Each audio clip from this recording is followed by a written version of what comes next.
T V مالکان کو ایک ناکردہ گناہ کی سزا دی جا چکی ہے اور 34 میڈیا مالکان کو توہین عدالت کے نوٹس جاری کیے جا چکے ہیں. اے پی این ایس کو توہین عدالت کا نوٹس ہے, سی پی این ای کو توہین عدالت کا نوٹس ہے, پاکستان براڈ کاسٹ ایسوسی ایشن کو توہین عدالت کا نوٹس ہے. اس طریقے سے مختلف جو ہیں وہ توہین عدالت کے نوٹس جا چکے ہیں. تو اس لیے میڈیا نے رات یہ کام نہیں کیا. ہونا کیا ہے؟ ہونا یہ ہے کہ آج چونکہ فیصلہ ہے اور فیصلہ 12 بجے سنا دیا جائے گا. پہلے کہا گیا کہ جی 3 ممبرز بینچ جو ہے وہ فیصلہ آ کے سنا دے گا خاموشی سے, لیکن اس کے بعد کچھ اور ڈیولپمنٹس ہوئی. پھر اب جو ہے وہ 13 کے 13 آنریبل ججز آئیں گے اور وہ کورٹ روم نمبر 1 میں آئیں گے اور پھر فیصلہ سنایا جائے گا اور یہ لائیو سنا جائے گا. لیکن سارے رات ججز کو توڑنے کے لیے, یعنی کہ کل ٹوٹل ججز چاہیے کم از کم, اگر یہ فیصلہ اپنے حق میں لینا ہے, مسلم لیگ نواز نے, پیپلز پارٹی نے اور ایم کیو ایم نے اور جے یو آئی نے اگر اپنے حق میں یہ فیصلہ لینا ہے اور مخصوص نشستیں حکمراں جماعتوں کو دینی ہے جو کہ آلریڈی مینڈیٹ چور ہیں, اور ان کو اگر دینی ہے اور ان کو 2/3 اکثریت دلوانی ہے, تو پھر ایسی صورت میں کم از کم قاضی صاحب کو جو ہیں وہ میجورٹی ججز چاہیے. 13 میں سے کم از کم 7 ججز چاہیے, ایک وہ خود ہیں, تو 6 اور ہونے چاہیے. تو 6 سے بھی شاید بات نہ بنے, کیونکہ جتنا زیادہ کم مارجن ہوگا اتنا زیادہ جو ہے وہ جائے گا, کمزور فیصلہ تصور کیا جائے گا. تو اس لیے قاضی صاحب نے پوائنٹ آؤٹ کر دیا کہ فلاں فلاں ججز ہیں جی, مینیج کریں, یہ کریں وہ کریں, لیکن ہماری اطلاع کے مطابق اس میں خاطر خواہ کامیابی نہیں ہوئی. لیکن بہت زیادہ پھر یہ ٹاسک دیا گیا, پنڈی سے ٹاسک دیا گیا کہ جناب ہمیں ہر صورت میں رزلٹ چاہیے اور ہر صورت میں ہمیں یہ نمبرز پورے کر کے دیں. اس کے بعد پھر اس کو امپلیمنٹ کرنے کے لیے جو ہیں ہمارے بہت ہی مشہور و معروف جو بلے باز ہیں اسلام آباد میں پنجاب ہاؤس کے سامنے, وہ پھر میدان میں اترے اور انہوں نے بھی یہ کام کرنے کی کوشش کی کہ ٹاسک کیا گیا, باقاعدہ ٹاسک دیا گیا. تو یہ سارا کچھ ساری رات ہوتا رہا اور صبح تک ہوتا رہا,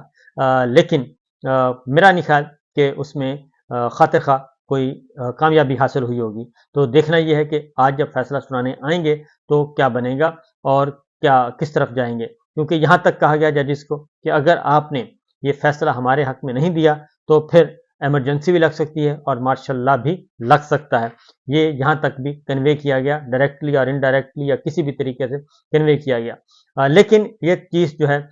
وہ آنریبل ججز نے بائی نہیں کی, کیونکہ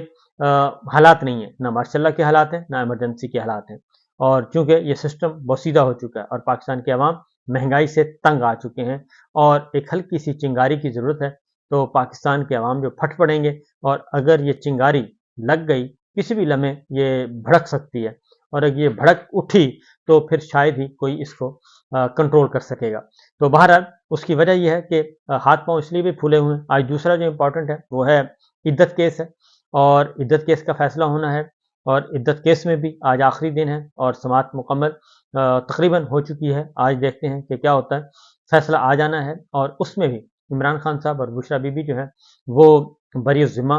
ہونے چاہیے, ہر صورت میں ہونے چاہیے. اس کی وجہ یہ ہے کہ جس حد تک یہ رجیم جو ہے 9-10 اپریل کے بعد والی رجیم, اور یہ جس حد تک یہ گر سکتی تھی وہ گر چکی ہے. انہوں نے نہ اپنی ماؤں کا خیال کیا, نہ بہنوں کا, نہ بیٹیوں کا, نہ بیویوں کا, نہ بزرگوں کا, کسی کا خیال نہیں کیا, نہ بچوں کا, بلکہ ہر وہ غلط ترین کام کیا ہے, غلیظ ترین کام کیا ہے جو ان سے توقع نہیں کر سکتا انسان کہ یہ ایسا بھی ہوتا ہے. اسلامی جمہوریہ پاکستان میں ایسا بھی ہوتا ہے, کیونکہ کل ایک اپلیکیشن دی گئی پرسوں عدت کیس میں, اور بہت ہی تکلیف دے کہ کوئی اس حد تک بھی گندا ہو سکتا ہے اور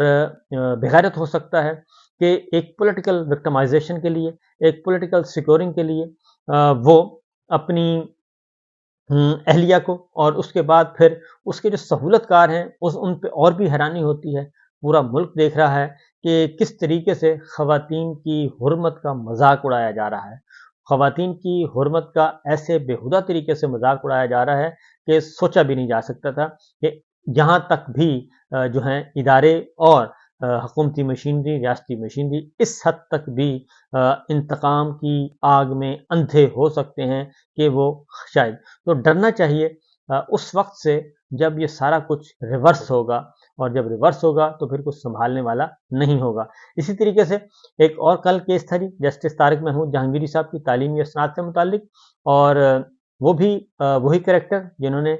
جسٹس مظاہر اکبر نقوی صاحب کی درخواست دی، وہی کریکٹر کل نمودار ہوئے اور انہوں نے یہ کام کیا، اور اعتراض عائد کیا گیا تھا، اور اس اعتراض سمیت اس کی ہیئرنگ ہوئی، اور چیف جسٹس عامر فاروق صاحب نے ہیئرنگ کی، اور جسٹس طارق محمود جہانگیری صاحب کو کہا گیا کہ جی ان کے ریکارڈ کا معائنہ کروایا جائے، تحقیقات کروائی جائیں، رپورٹ طلب کی جائے، اور یہ جج نہیں رہ سکتے، ان کو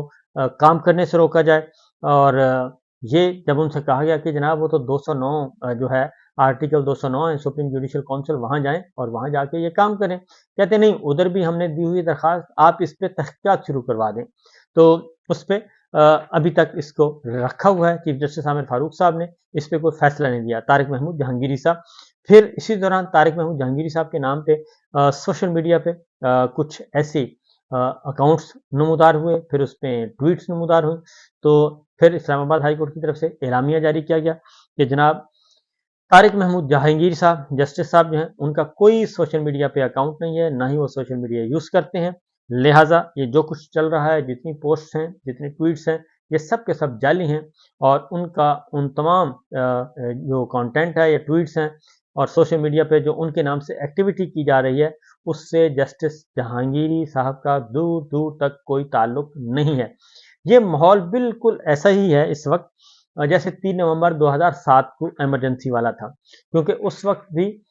کیس جو ہے وہ سنا جا رہا تھا کہ پرویز مشرف صاحب وردی سمیت صدر رہ سکتے ہیں یا نہیں۔ پرویز مشرف صاحب وردی اتارنے کے لیے تیار نہیں تھے، اور